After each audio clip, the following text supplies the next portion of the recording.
coming into it, you could look around. I mean, I could look around and say, wow, there's a lot of potential in here.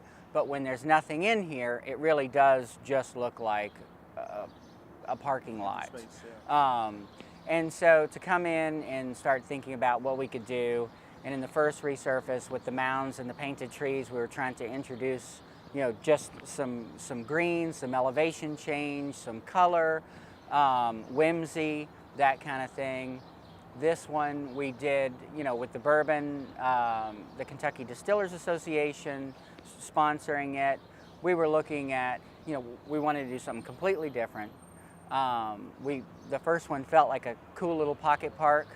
And this one we were, I think, kind of trying to go for something that's kind of like a plaza, a beer garden. The idea of Bourbon Fest, because it started through a discussion about having Bourbon Fest.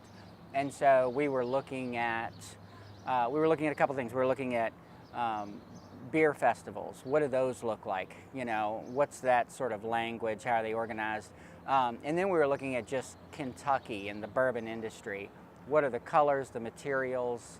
How can we sort of pull some of that aesthetic into it? So it's been fun to come in, design the spaces, to have a lot of people come and be in it, take pictures.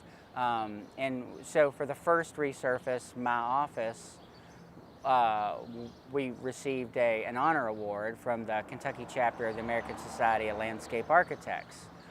And one of the comments, so it was judged by the Connecticut chapter, and one of the comments was, I hope that there were signs around this place that said this was designed by landscape architects, because there are all these great spaces that people don't know about. Well, a lot of people don't know about what landscape architects do. So it was just one of those things, and it sparked a lot of discussion as to, wow, how can landscape architects get involved with these kinds of projects, help design these kinds of spaces, and turn something that's neglected into, hopefully quickly and cheaply into something interesting that a bunch of people want to come and spend their time in.